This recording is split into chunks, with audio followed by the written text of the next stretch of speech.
Hello, everybody. Yes, I am alive. You guys did a damn good job, or I should say Vanessa did a damn good job of trying to kill me last night. Almost succeeded, but I'm alive. I'm still here.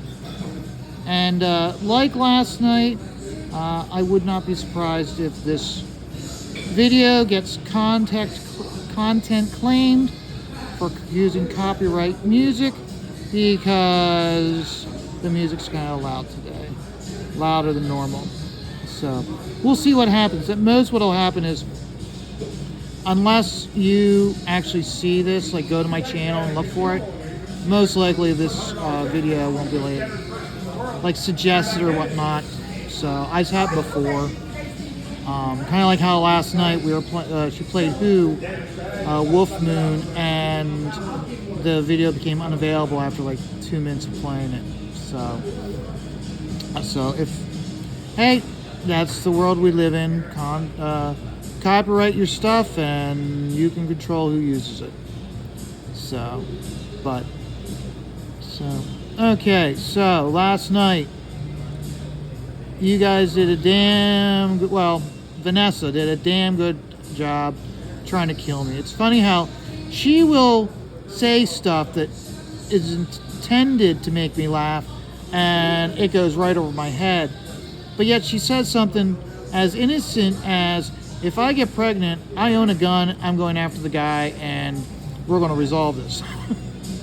Something to that effect. And that I just lost it. That was so funny to me. I just imagine her like, oh, I'm pregnant? Okay. Not talking to my doctor as to what my options are. It's, I got my gun, I'm going to go out and find that guy who knocked me up. So, found that very entertaining. So, but, yeah. So, another thing I'm also noticing is I'm getting a severe drop-off in views on my videos, which I'm really not surprised, because I've noticed over the last, 2 years, okay? In fourth quarter, there's always an uptick in views, but also there's an uptick in advertising on YouTube. And then after the fourth quarter is over, advertising goes down. There's less suggestion of my videos for people to watch. So I'm not really all that surprised that I've gone from getting like 45, 50 views down to 4 views, 10 views. So those of you that are watching, thank you very much. Thank you for watching my videos. Please give me a like, give me a subscribe, comment. All these things help out with suggesting the video to other people. So as you can see, I'm still hard at work doing my Wolfie, doing this husky as a commission. So, but yeah, I'm not surprised at all that I had the drop off in views. It just always happens. And Shane has talked about it numerous times. I guess he witnesses the same things over the holidays, an uptick in views versus the first quarter. I guess we all get that, have that issue with noticing views going down.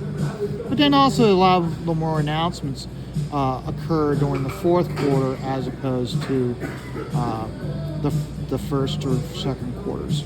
I'm noticing that, like right now, for content, not necessarily content, but for, I guess say content of what to talk about. Right now, it's actually picking up for me because people are now launching campaigns. You've got like Aaron's campaign. Andy Smith has he's going to be launching his Core Draft, The Awakening, soon. He's got the sign up available right now. I'll be watching that soon. I'll be have to post that in the description, along with like Aaron's and Graham's Ghost of Matacuma Keys just launched at like 40. I think it's like 45,000 right now. I mean, Graham's posted on Twitter how he wants this to, wait, let's see if we can make this a six-figure young lady campaign. My attitude is, hell, let's make this a $250,000 Vaughn's gonna take a shot campaign.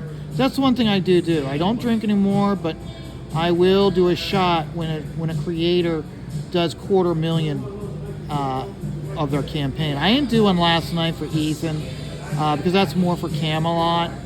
I'm very happy for Camelot. I mean, Camelot's got the funding for having a full Cyberfrog wrap at Talladega. I'm really happy about that. I'm looking forward to seeing that. I'm actually even more curious to see him at Daytona this year, and with him doing it first time there, and I'm sure he's going to have a lot of, I'm hoping he gets a lot of interviews, and he'll have the ability to spread the word about what's happening with upcoming at Talladega and his excitement. He's just a colorful character as it is. I'm sure that his interviews are really going to stand out from everybody else who's racing in the ARCA race at Talladega. So I'm really looking forward to that. So, and he's, like I said, he's got his funding for Talladega. Might be more. Very excited for him. So congratulations, Camelot.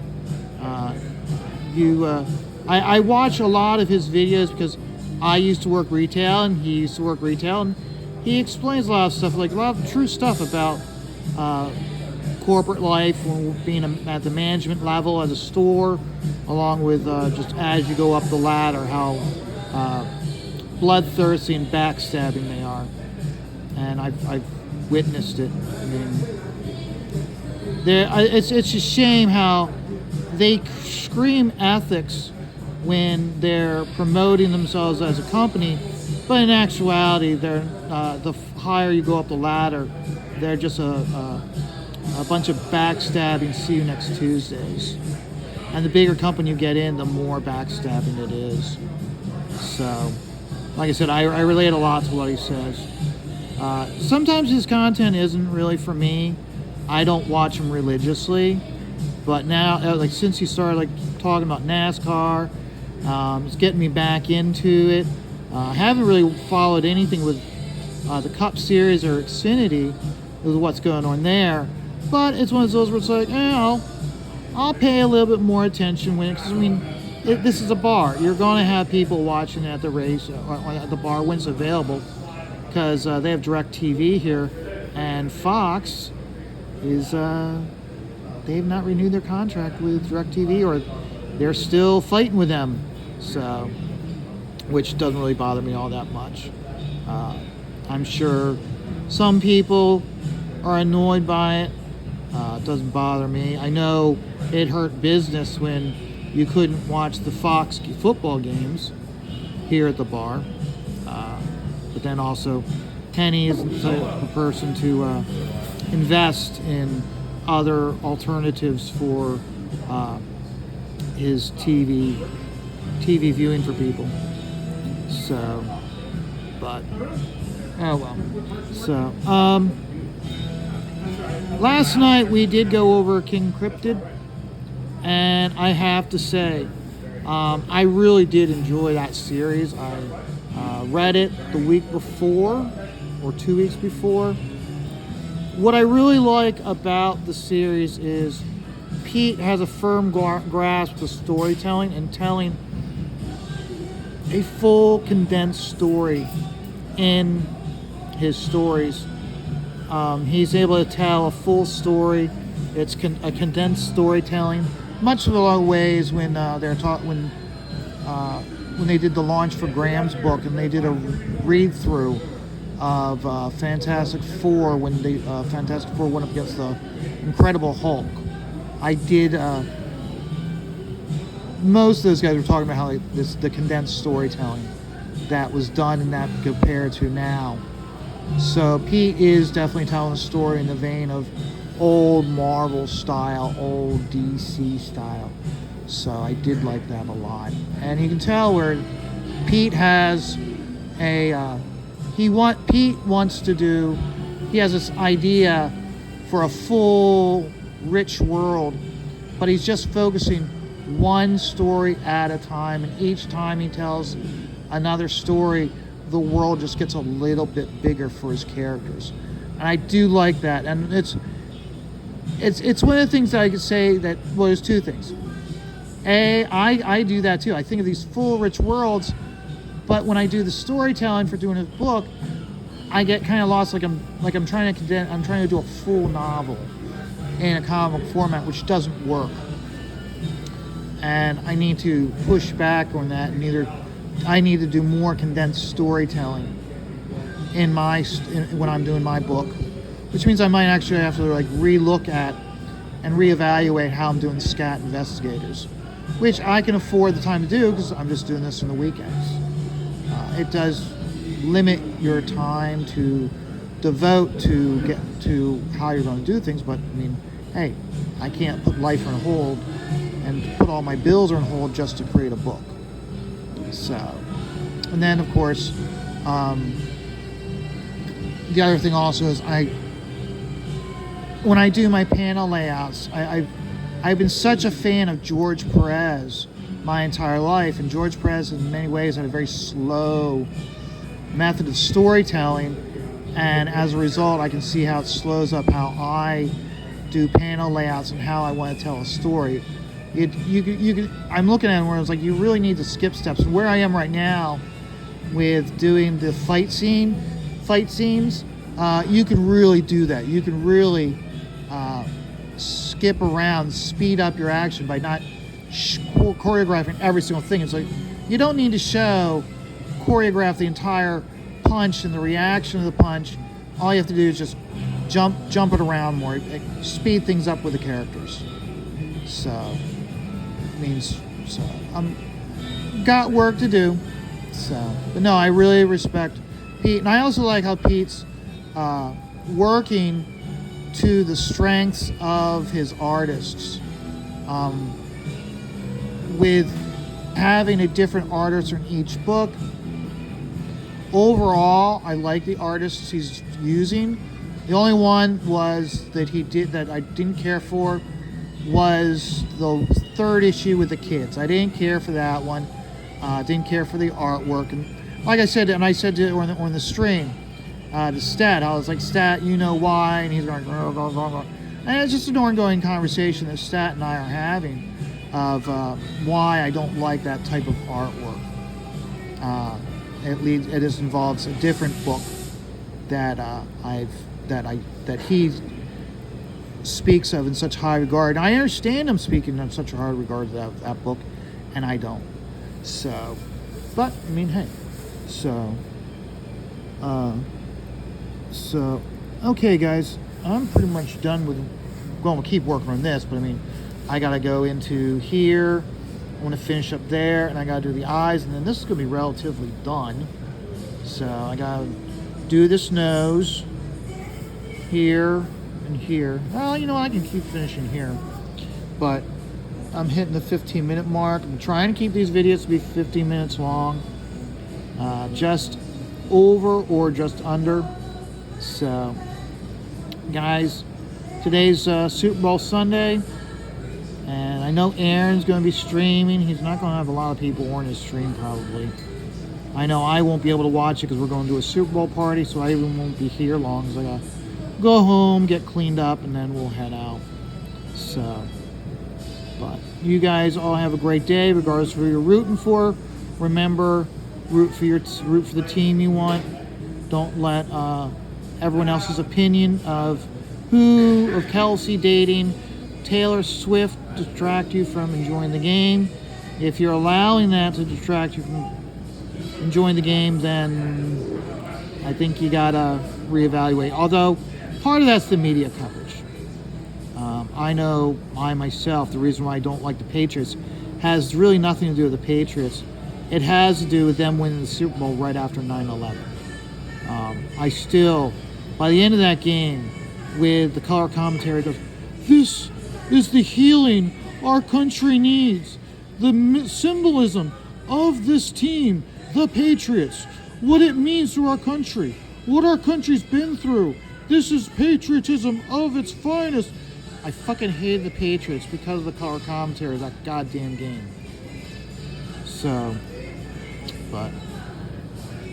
don't be surprised if there's a lot of coverage about Taylor Swift. And you gotta keep in mind, in some ways they gotta do that because Taylor Swift is like the biggest entertainer in the world right now. So of course they want to put eyeballs on her because they want ratings. And they know they're going to have a lot of people watching the game that normally never watch the game. I'm sure they've noticed an uptake in people watching the Chiefs because all those people who aren't football fans, they want that glimpse of Taylor Swift. And they want that glimpse of her cheering on her man, which you're going to have it, okay?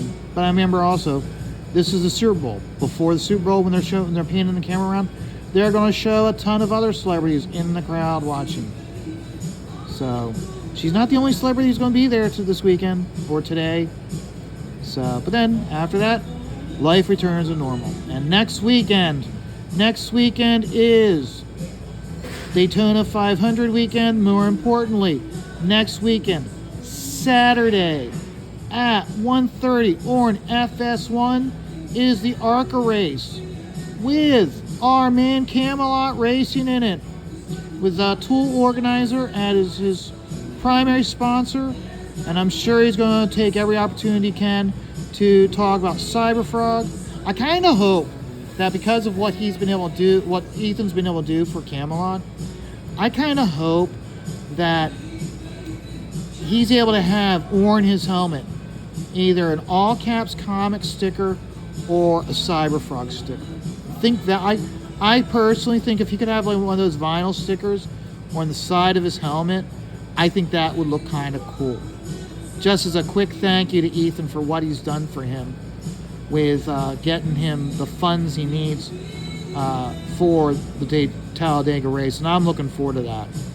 So, I mean, hey, in some ways, hey, Ethan Van Sciver, who's not a NASCAR fan, he is creating interest in NASCAR again for me, specifically with Camelot and the ARCA race.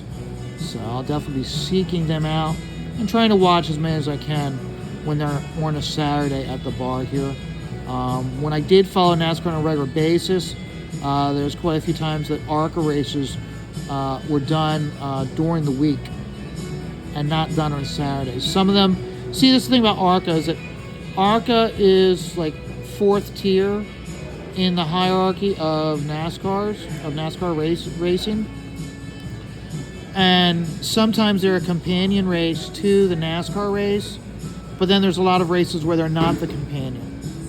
So how much Camelot's able to race, 'cause I don't think he can race all the races this year, but it depends on which races he's able to get into, whether the ones that are associated with the Cup Series and those that are not associated with the Cup Series.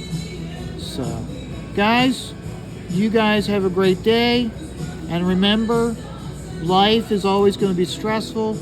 Just take it all one dot at a time.